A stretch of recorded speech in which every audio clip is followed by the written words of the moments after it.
Hey everyone, this is Annie from How's Annie, obviously. So, look, there's a new giant in town, and it's Dougie. He just grew like a lot in the last couple of weeks. I'm not sure what he's been eating while I was in Los Angeles, but it's he's been growing a lot.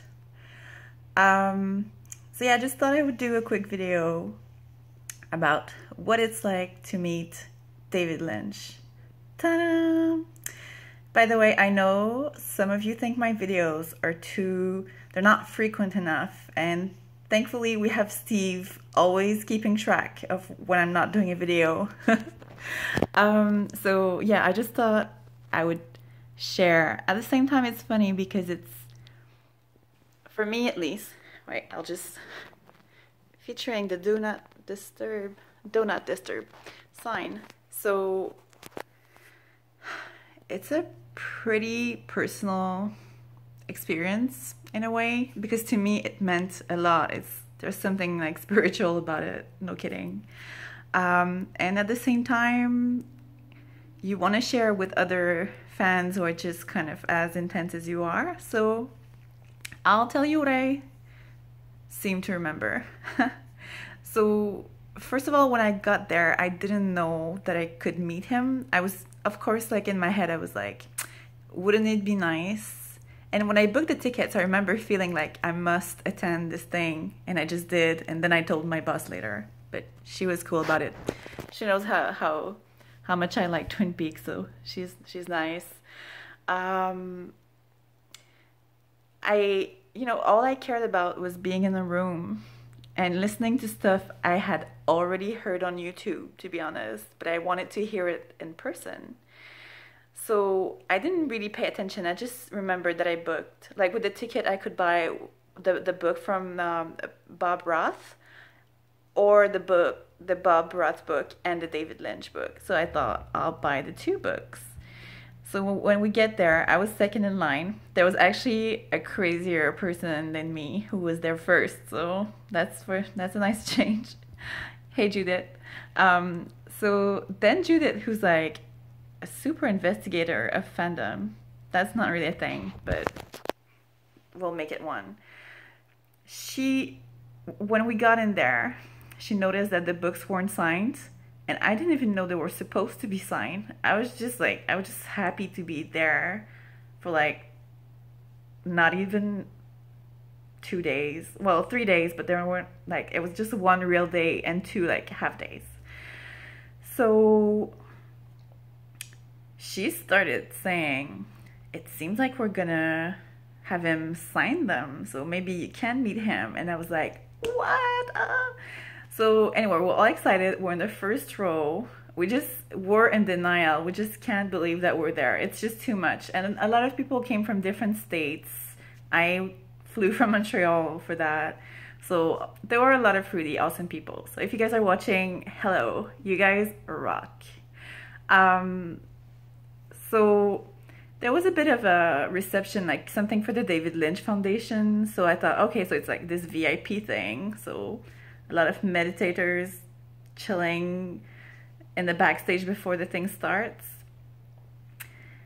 So at some point those people show up, and that's when I realized that right behind me were like so many actors from Twin Peaks. I just imploded inside.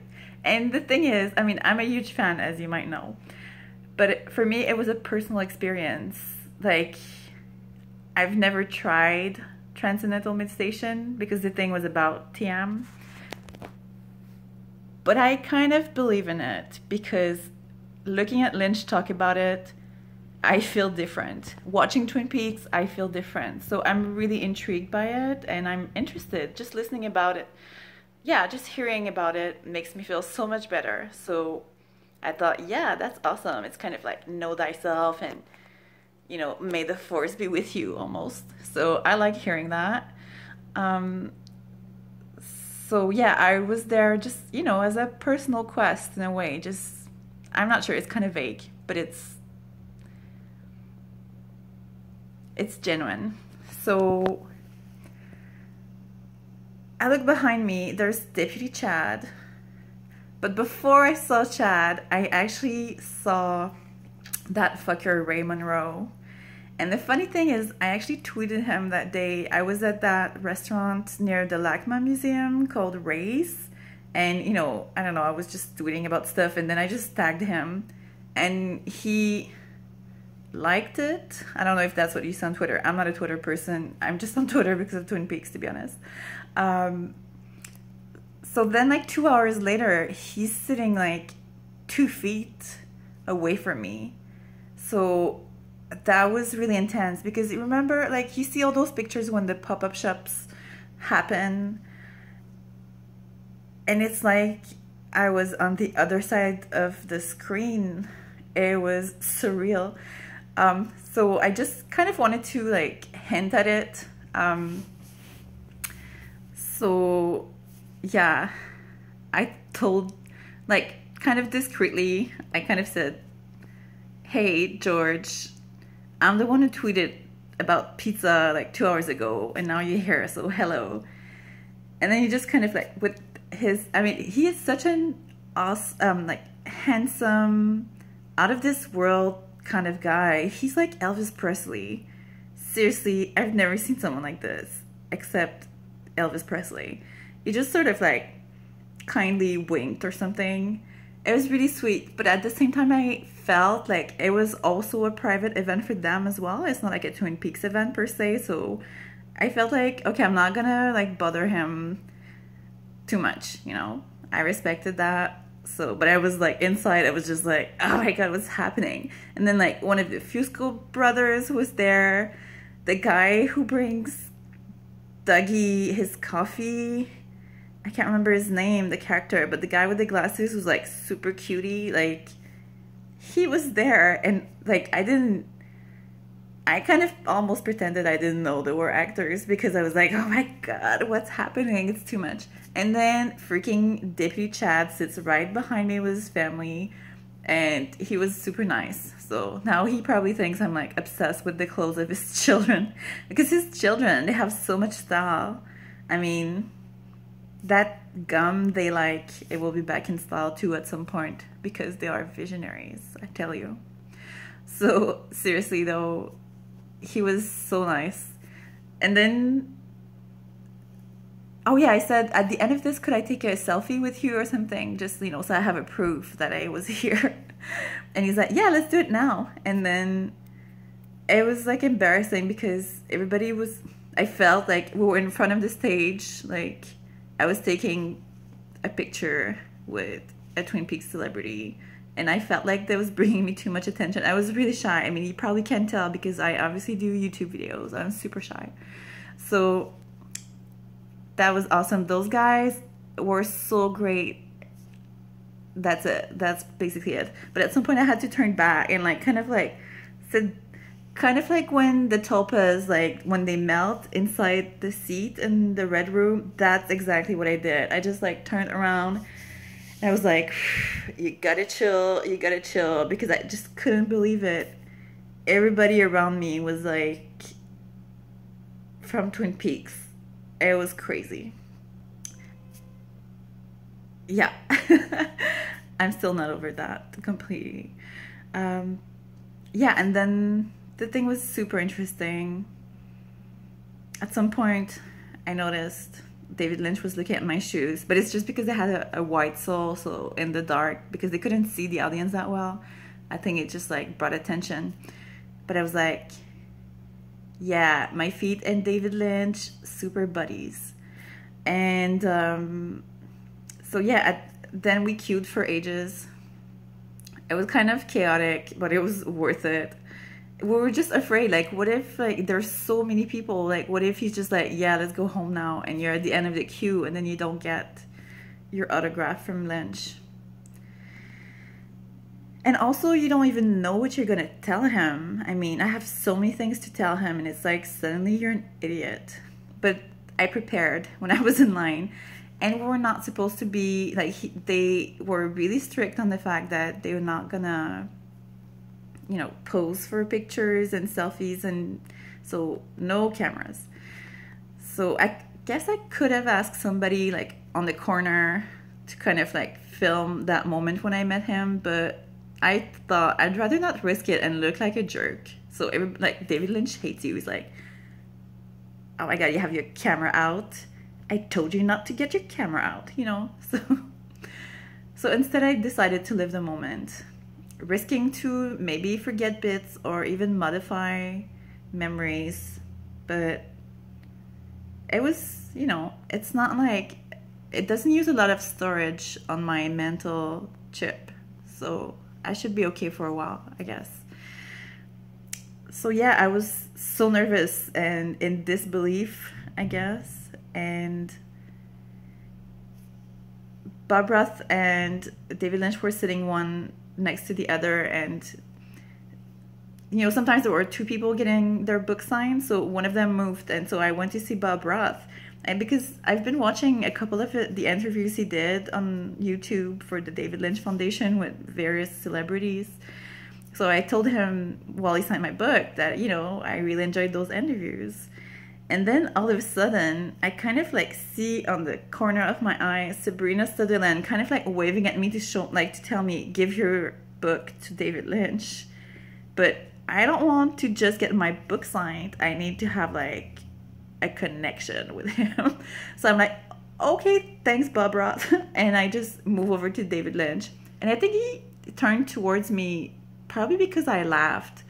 I can have a really funny laugh, so I don't know. I'll just flatter myself telling me that my laugh attracted his attention. And then I just remember I did a bit of a speech, like a super short but dense and true speech with the hand on my heart, like, Mr. Lynch, can I shake your hand? Because I really wanted to shake his hand. I heard he did it and I was like, I'm doing this. And so I did that, and then I just started my speech. And basically I just thanked him for everything he's ever done for me, and he'll never have like any ideas that he did anything for me. He doesn't know it. Well, now he must, because I told him.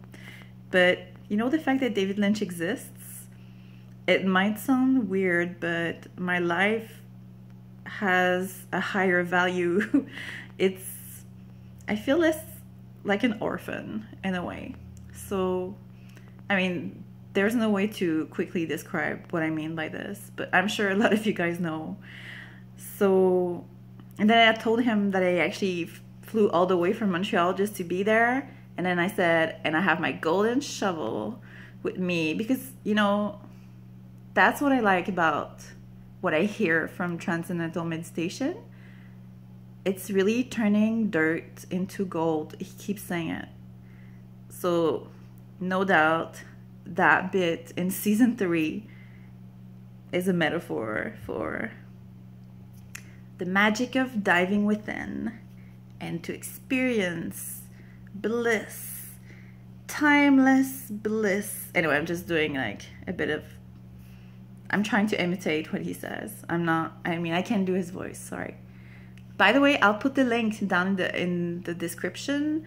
You can actually watch that event on Facebook. So if you guys are curious. Well, not my book signature thing, but the whole conversation they had on stage about creativity and meditation.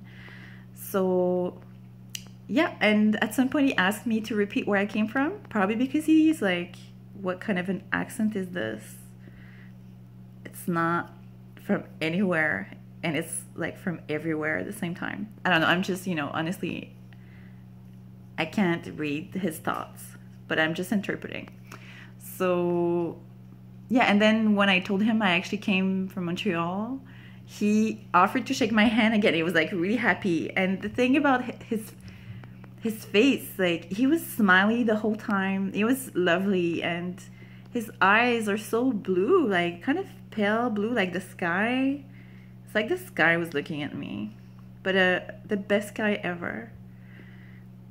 And you know, I told him I found everything he said really interesting, and he was like, you won't regret it. You won't be sorry. You did the right thing by coming, and stuff like this. Just like a good secondhand car salesman. But I completely believe him. I mean, no bullshit. And yeah, I was like, yeah, I know I won't regret it. Like, I'm here, like, I'm doing myself the best present ever. And now I'm actually meeting you. I mean, come on. Things don't get better than this, do they? And then when I said I was from Montreal, I kind of said hello to Sabrina because I contacted her before, telling her, well, a lot of things, but mainly that I would be coming from Montreal to watch it. And she was like, well, it's not a Twin Peaks event, you know, it's just like really short, just talking about transcendental meditation. And I was like, are you kidding me? I need to get myself out of the shit into the truth. So, I mean, I'm not particularly in shit. I mean, don't worry. I think we all are, and it's a struggle. And I like the alchemist that David Lynch is. It makes me more creative. It makes me more happy and more understanding of like other human beings as well. So maybe I will try that TM. Actually, I probably will. But I'm not gonna try to convince you. I don't care. So yeah, anyway, at some point that ended, I finished meeting David Lynch.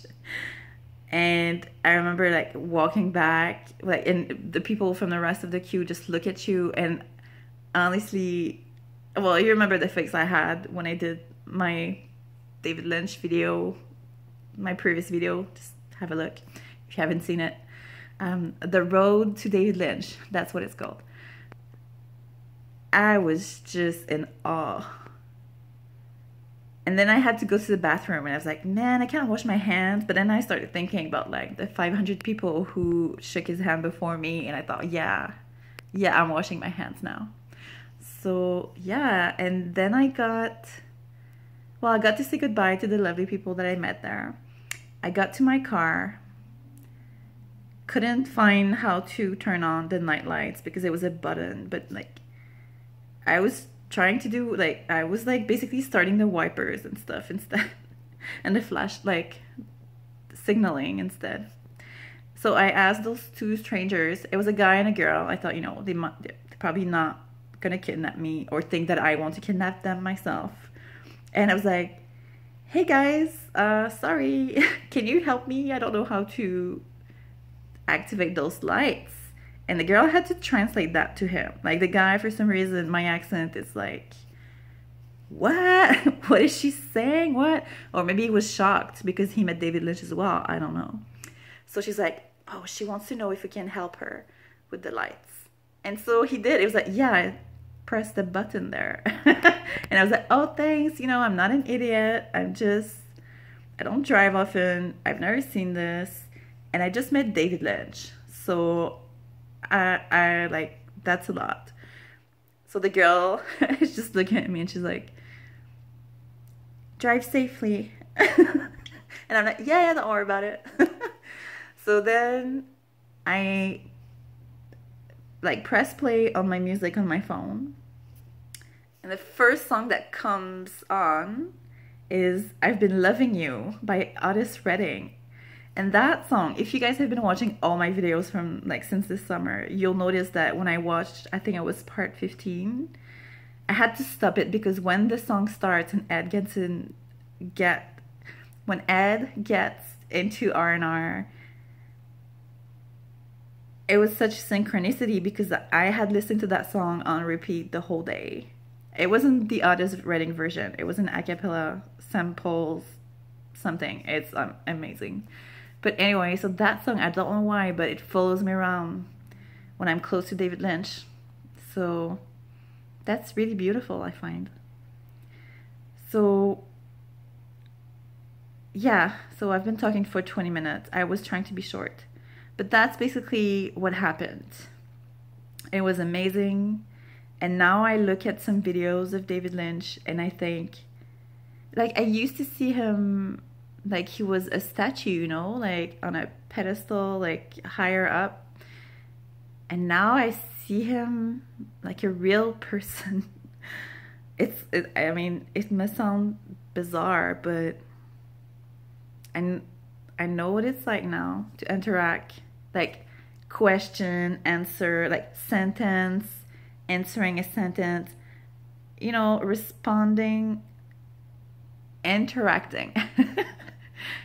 I wasn't supposed to interact with him. Usually it's just a one-way, press on play and listen. So that was amazing, and it seemed so natural when I was there, but it's not natural. It was so uncanny. So yeah, that's it.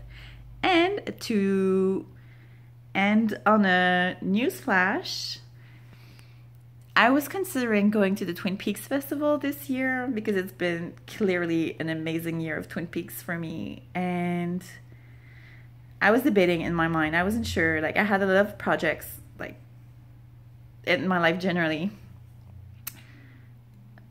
But I tried to get tickets. I think there was a problem with the website, but to be honest, maybe my subconscious wasn't ready. Like, I couldn't see where to buy the tickets, and I actually explored like the ticket section, then I go back to the homepage. Like, nothing was working. But maybe I just didn't do it properly, so I'm not sure. Whatever. I was like so disappointed because they sold out. Obviously they would, but I was waiting in front of my computer like an hour early, you know? So I would expect to get some. Well, just one, in fact. And so I was like, oh well, that's not my destiny is all. And then Judith, again, the same Judith, responded to a tweet I sent, and she said, well, you can, you know, still go there. And someone talked to me about the waiting list as well. So I was on the waiting list. And I thought, and she said, you know, you might still be in town and like see some of the actors and stuff. So just make sure to book your accommodation really early. That was the best advice she could give me. So I did that last night. I just kind of decided, okay, I'm going to freaking Twin Peaks this summer, like super late at night. So I booked like a little motel. It looks like Ray Wise could probably murder somebody in there. But it's kind of cheap, so that's good. And I booked a flight. And next thing I know, an hour ago, I get an email telling me that they have a ticket for me and asking if I want to buy it and to respond as soon as possible. And it was like 6 hours earlier that they sent it to me. So I was like, yes! And then I was hoping it wasn't too late because, sorry guys, I had to study for my diving certification. So I was kind of busy. But then I regretted being busy studying. Like, I should not have studied. I should have been looking at my phone the whole day. So guess what, guys? I'll be going to the Twin Peaks Festival. So I don't know if some of you will be in town or at the festival itself.